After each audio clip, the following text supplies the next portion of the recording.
Welcome to Darkfire Tavern, where heroes meet. The name's JF, better known as Darth Frog, and with me is a well-rested Prabhu, the one and only Narakesari, back from a weekend getaway with the family. How's it going, buddy?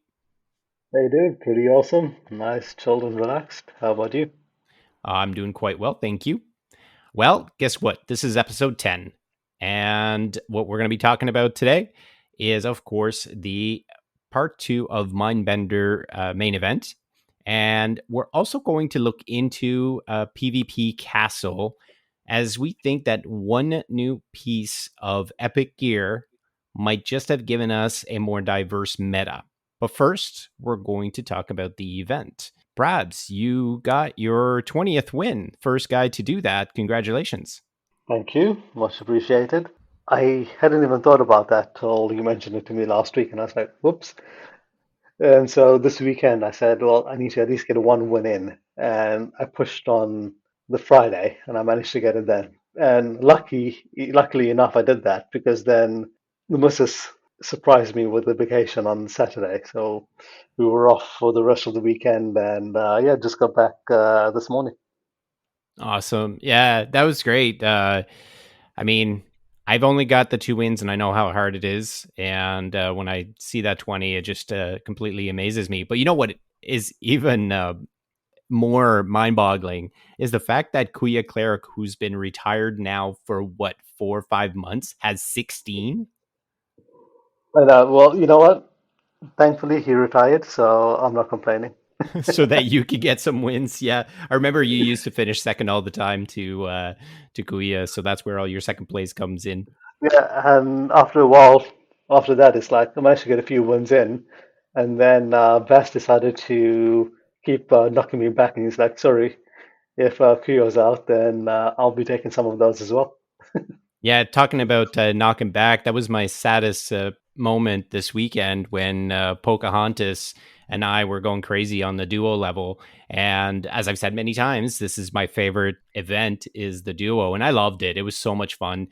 The fact that they gave us mobs, like swarms of mobs, with the two heroes being single target.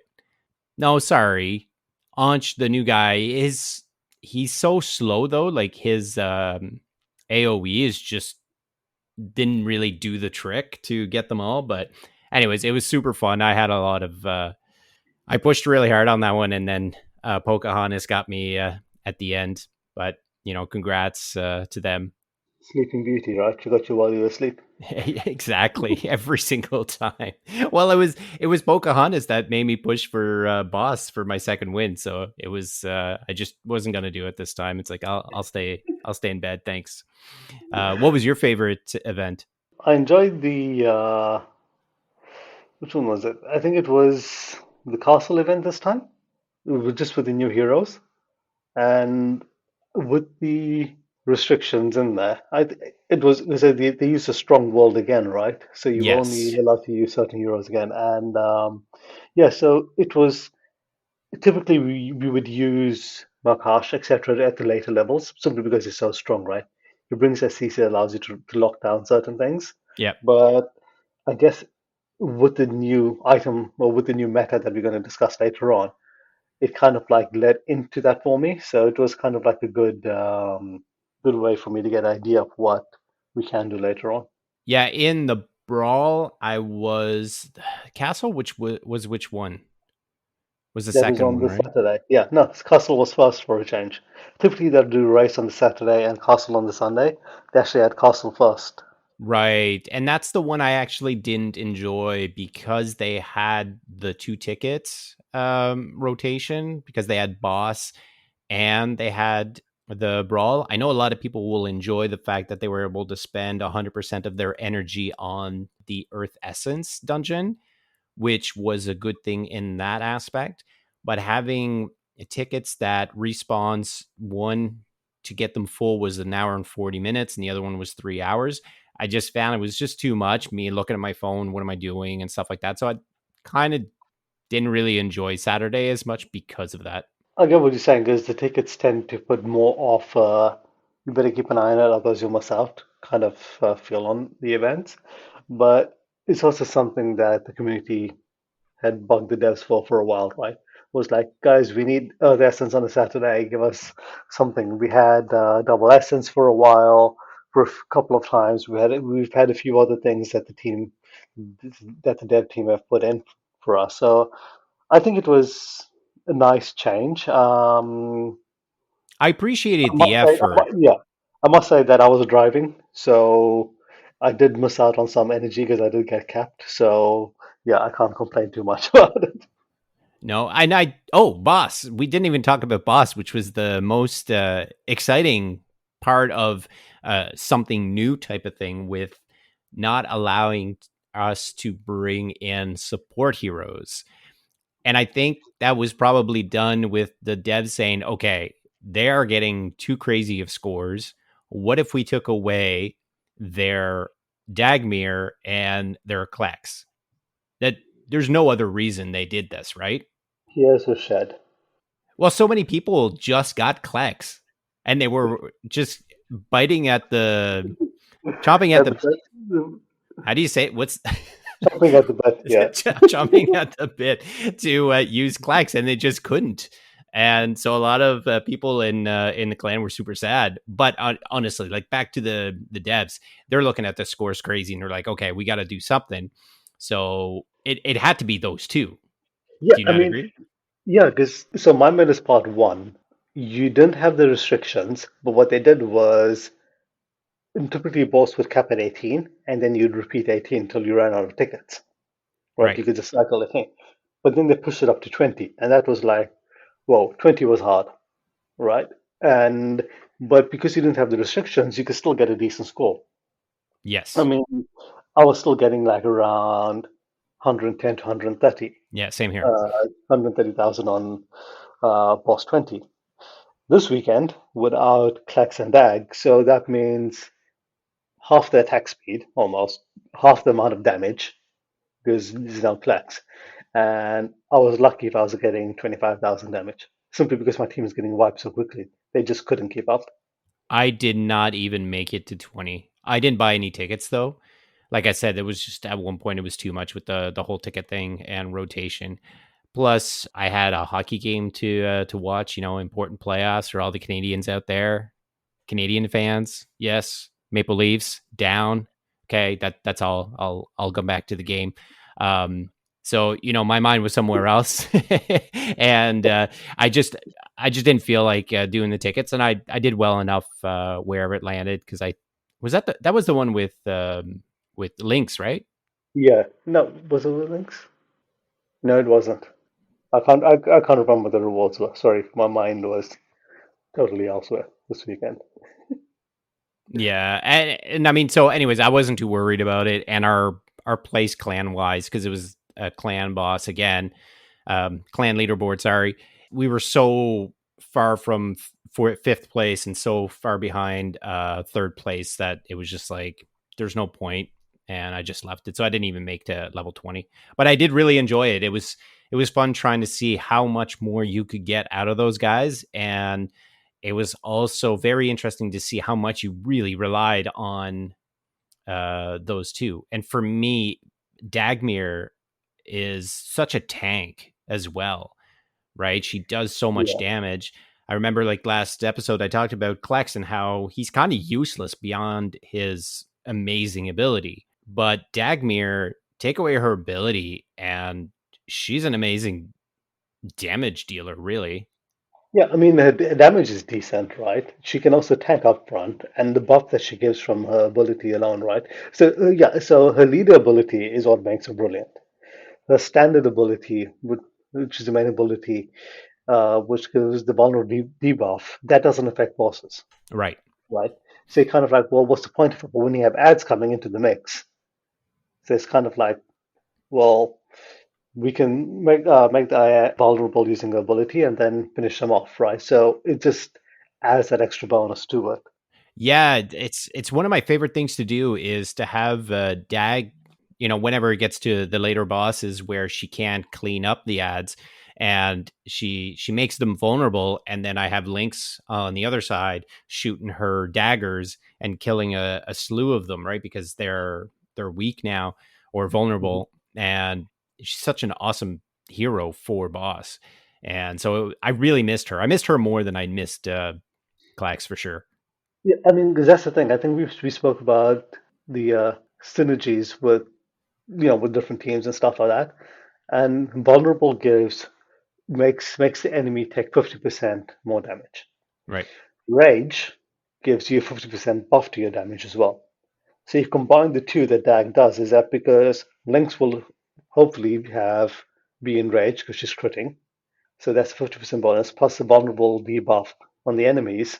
Her ability deals a lot more damage than it should definitely then, right?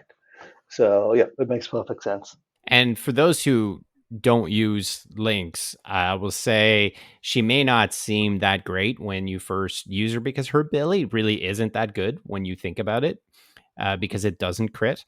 It does take out quite a few little guys, but the amount of damage that she does with her skills, because she has multiple skills to help with crit and her speed, and then you add rage on top of that, and she just goes insane. And one of the things that a lot of people have asked in the past is we want to see how much damage every hero does at the end of a match, right? How much damage did they take? How much damage did they Yeah. do? All that kind of stuff. I would love to see those stats because I want to see how much she does comparatively to, say, Salva, who is known to be one of the best, if not the best DPS in the game.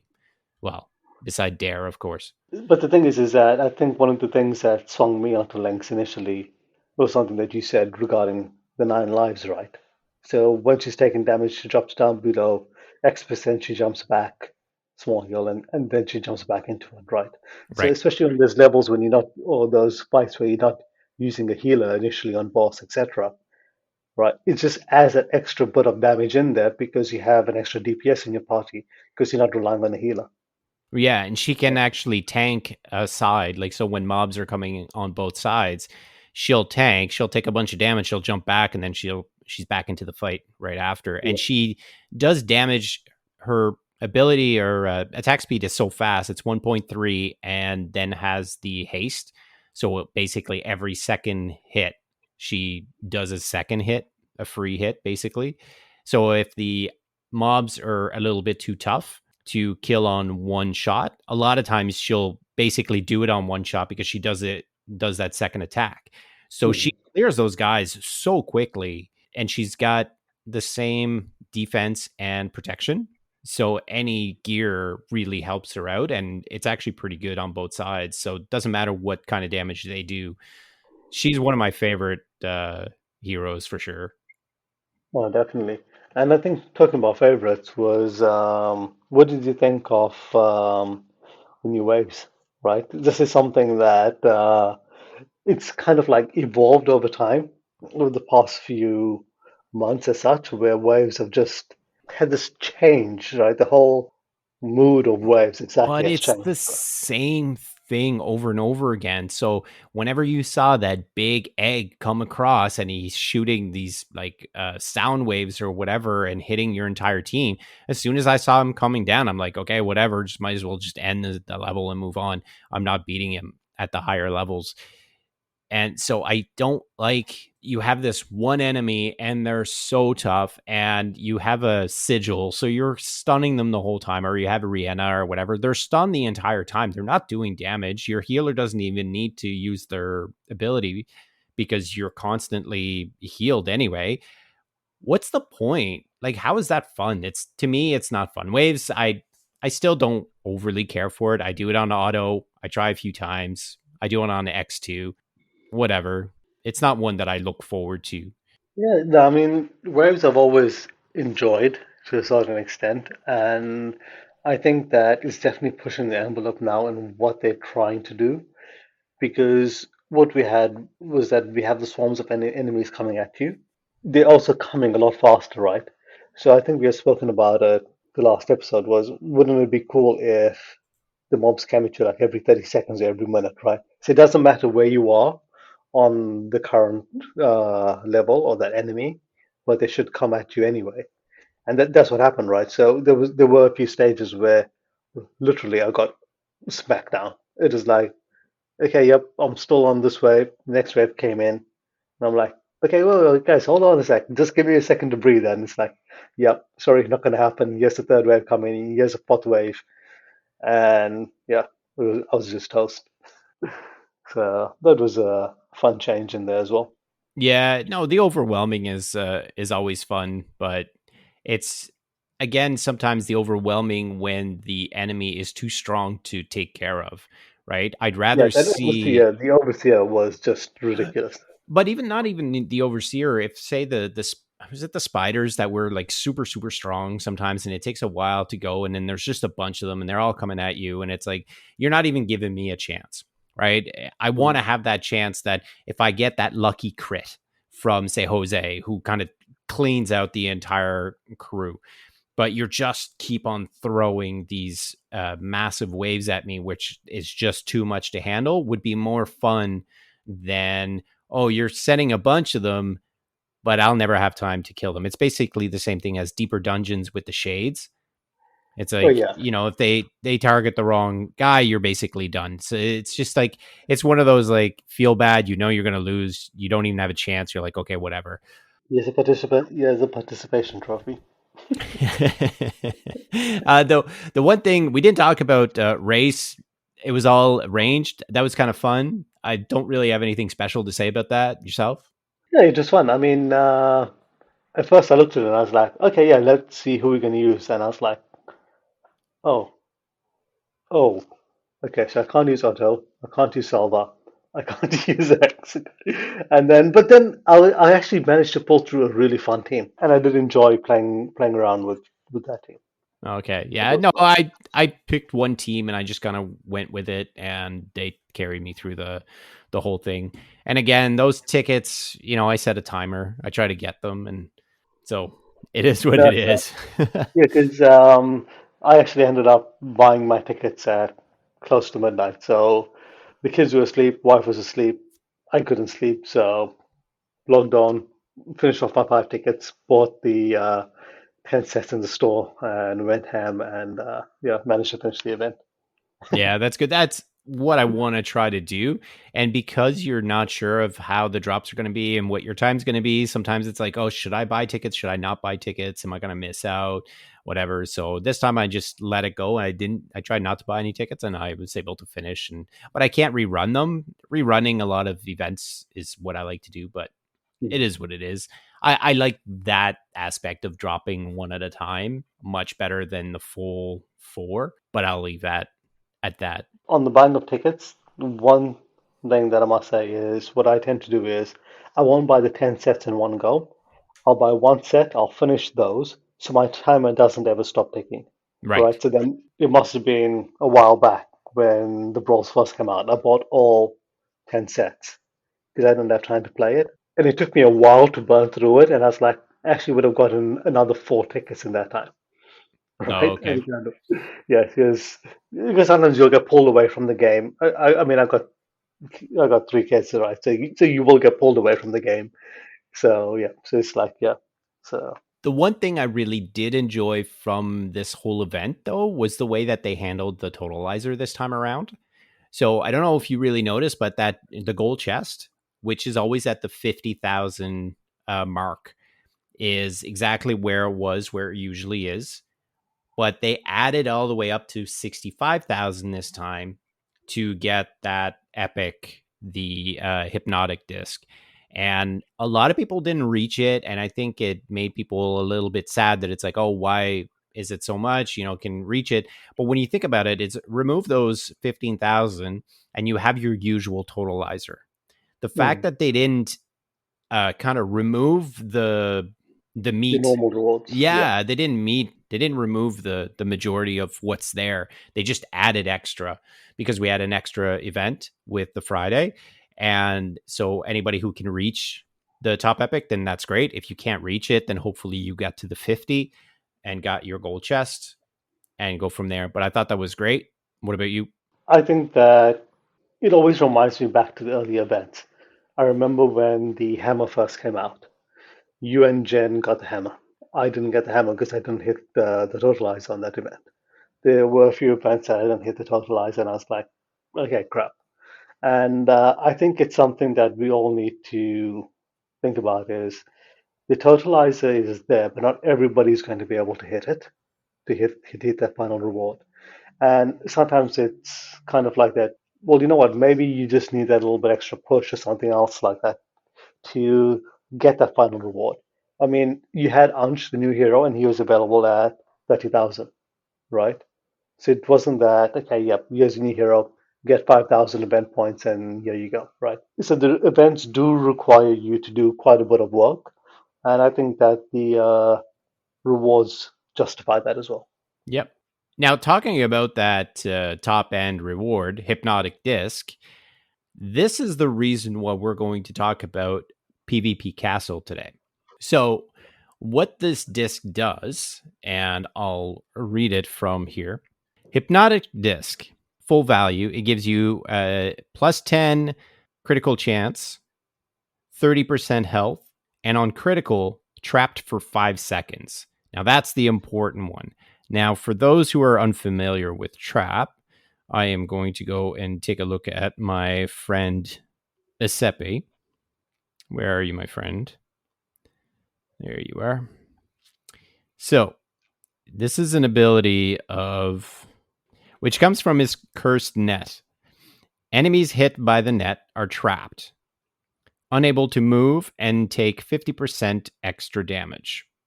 Yes, that's really good. That at 50 extra damage. And the trapped part is they can still do their auto attack. They can still fire long range attacks like their alts and stuff like that. It traps heroes like Otto, Salva, Elsie, anybody who moves, they're trapped.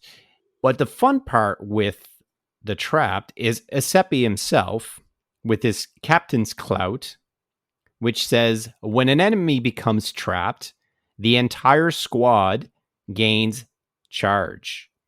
Cooldown 5 seconds. At full rank, at rank 3, it's a charge of 30 seconds. Prabs, tell the people why this is good.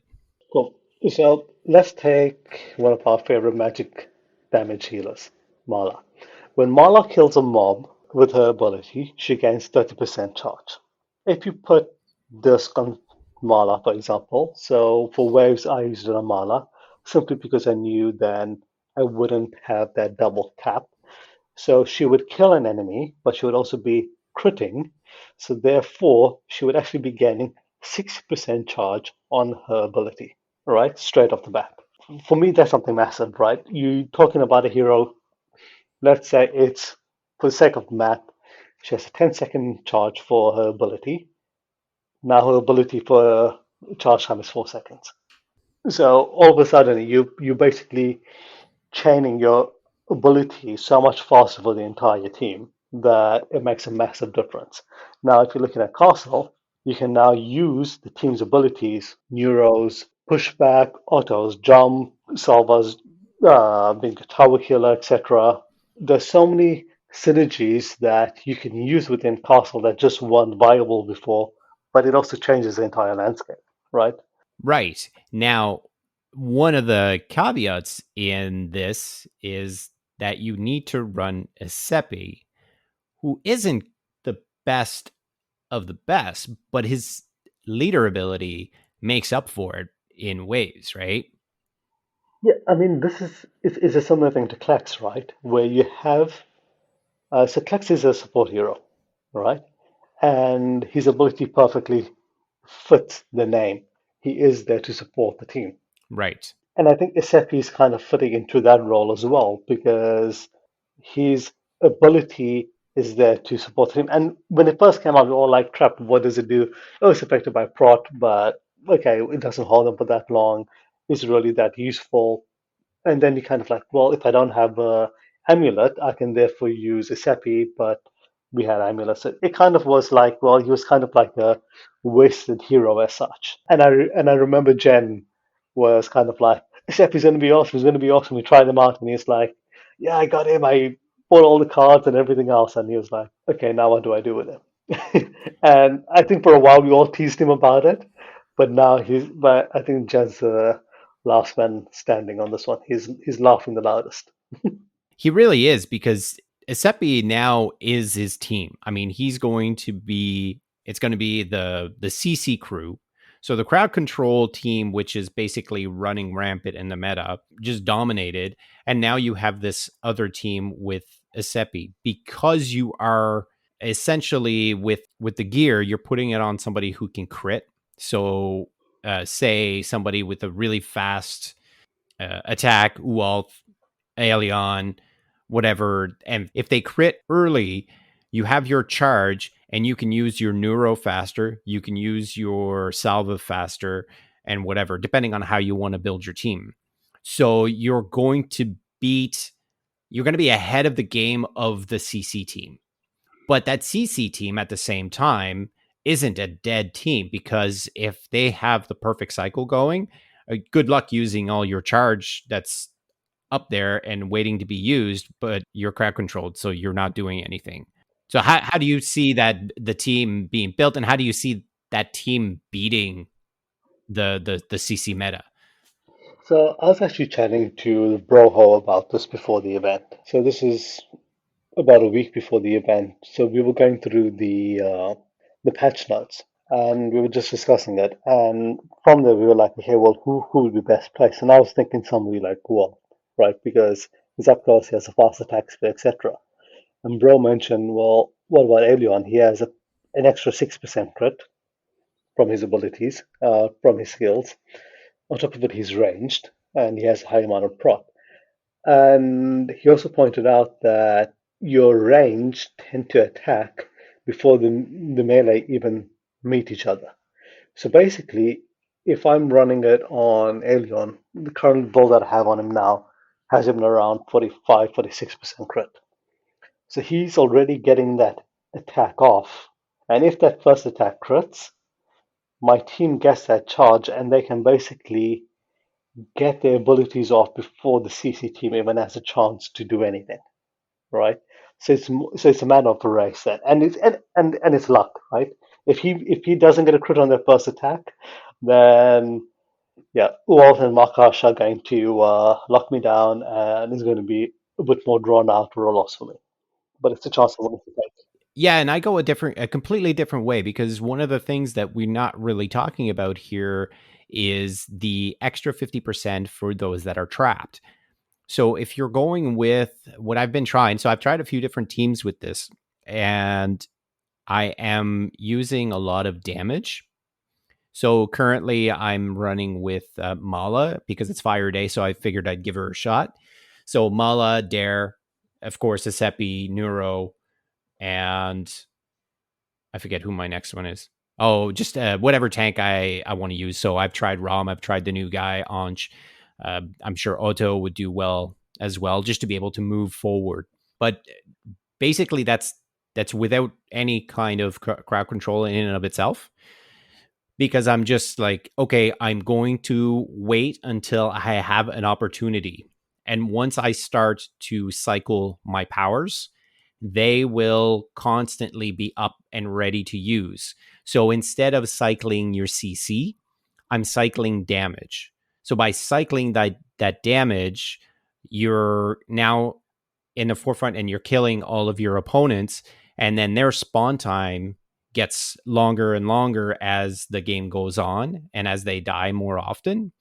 So that's where I'm going. And the games that I've played so far, the CC teams that I've matched up with against, always kind of seem to get the upper hand on me right away, because they have so much control, which is what they're supposed to do.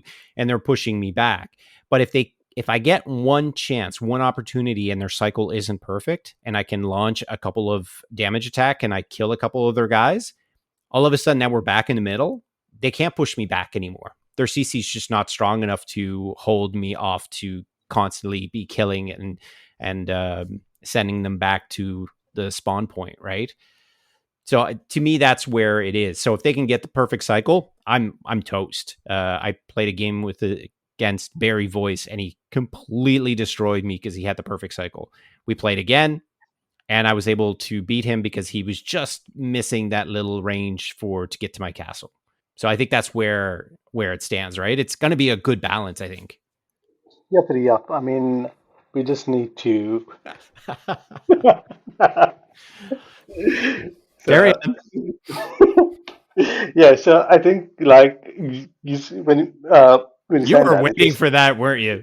I was waiting for it. So yeah, so Darth and I had a bit of a dare going where I'll be able to throw Yuppity Yup into the podcast this week. So Well done, well I done. managed to get it done. So um, when you're talking about your team layout, I was actually thinking was so when you deal damage to an enemy, it first deals the effects.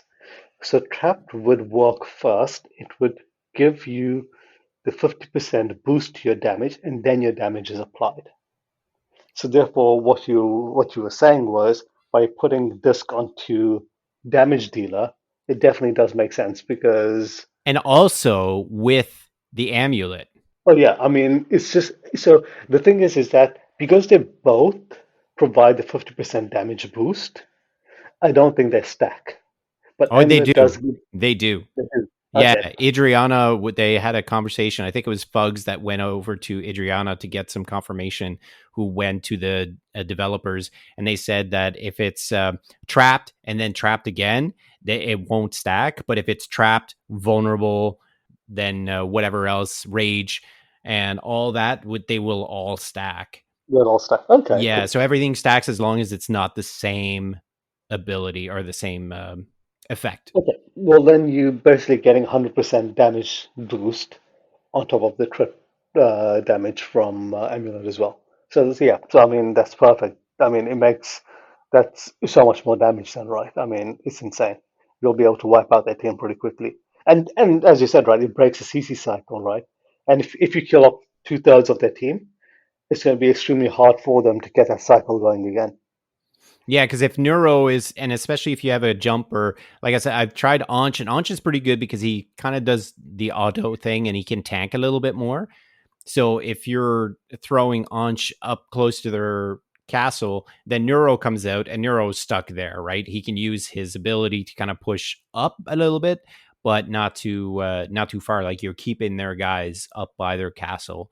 So I've really liked it. It's actually getting me excited to play castle again, and it's all due to this one epic that allows a Seppi to give that charge way more consistently, almost every 5 seconds, right?